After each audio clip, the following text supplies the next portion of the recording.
de noticias en RPP, La Voz del Perú. Los acompaña Carlos González. Vamos a hablar ahora sobre información internacional. La región ha estado pues marcada por las medidas radicales, ¿no?, que el presidente argentino Javier Milei intentaba, ¿no?, sentar las bases de su gobierno, pero que no han sido bien acogidas por el Congreso en Argentina. ¿Qué es lo que está pasando? ¿Se agudiza la crisis en este país? Lo vamos a conversar de inmediato con Ramiro Escobar, periodista y analista en temas internacionales. Señor Ramiro Escobar, muy buenos días, bienvenido a RPP. ¿Cómo te va? Buenos días, un saludo muy cordial.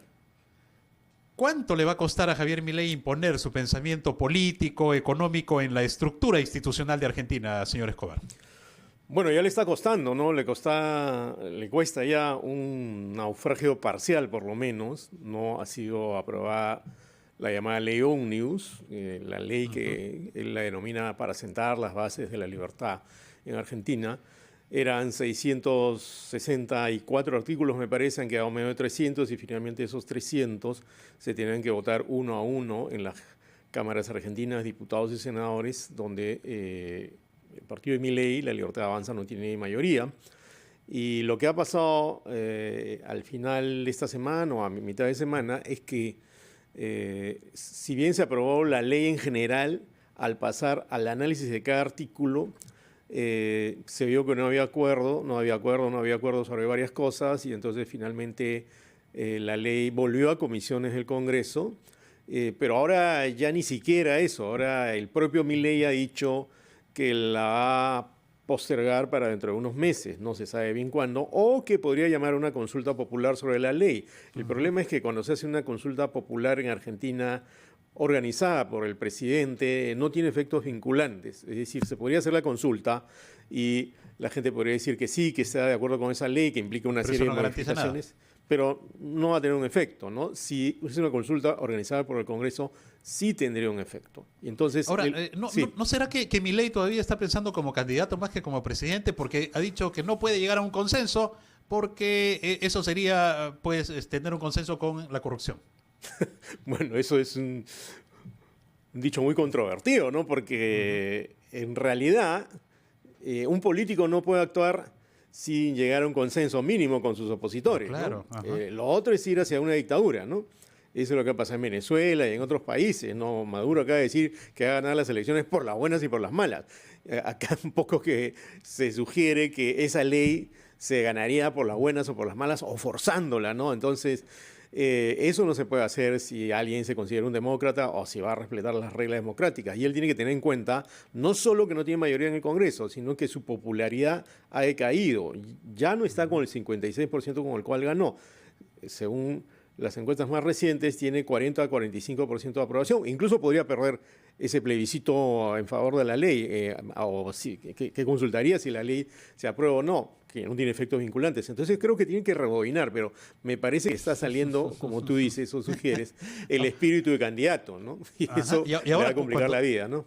Cuando dice que no cree en los consensos, está hablando en serio, porque ya se ha peleado también con los gobernadores provinciales, ¿no? Le ha recortado subsidios para el transporte público. Esto le va a generar problemas. Claro, lo que pasa es que los gobernadores provinciales en Argentina tienen mucho poder y él no tiene, él y su estructura partidaria no tienen un solo gobernador.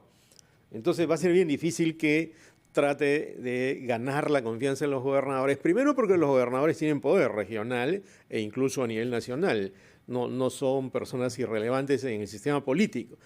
Y segundo porque, como tú dices, pues ya de alguna manera les ha recortado algunas cosas. Entonces, ¿con qué ánimo van a ir a aprobar los artículos de una ley o una ley que les está prácticamente imponiendo el presidente, ¿no?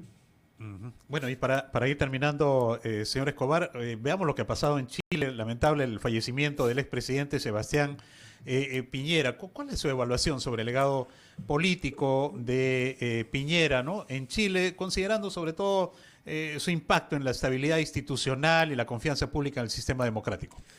Mira, Piñera, a mis ojos, es ese personaje de la derecha chilena o de la derecha latinoamericana que es o era más liberal, no era un devoto de los militares chilenos, de Pinochet, aunque en un momento cuando lo detienen en Londres él lo defendió, ojo, pero antes, años antes, en 1988, votó por el no en el plebiscito para que Pinochet salga del poder.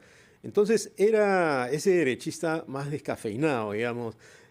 Cuando se cumplieron los 50 años del golpe el año pasado, firmó una carta junto con el presidente Boric y con otros personajes de centro-izquierda llamada Compromiso por la Democracia, cosa que ninguno de su tribu política quiso firmar, ni Renovación Nacional, su propio partido, ni otros sectores de la derecha chilena. Ojo que en Chile la derecha se llama a sí mismo derecha sin ninguna vergüenza hace ya varios años. Entonces, él era un ícono de ese grupo, pero además fue un gobernante que tuvo logros importantes. Por ejemplo, en su primer gobierno la economía mejoró.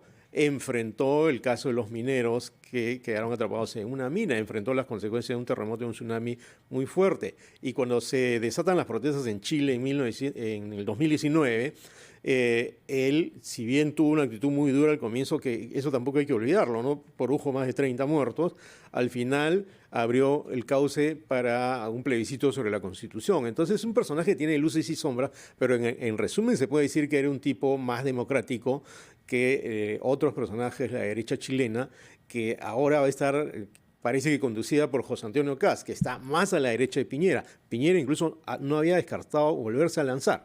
Entonces creo que la derecha chilena se queda un poco huérfana y en América Latina en general perdemos un personaje que se podría estar en desacuerdo con él, pero que respetó las reglas democráticas, a veces con el sudor de sus lágrimas, si quieres, pero lo hizo, ¿no? Y eso sí termina siendo valioso. Y no podemos obviar también su perspectiva empresarial, ¿no? Que ha tenido sin duda alto impacto en la economía chilena. Señor Ramiro Escobar, muchísimas gracias. Gracias por este diálogo con RPP. Siempre un gusto tenerlo aquí en Ampliación de Noticias. Hasta luego.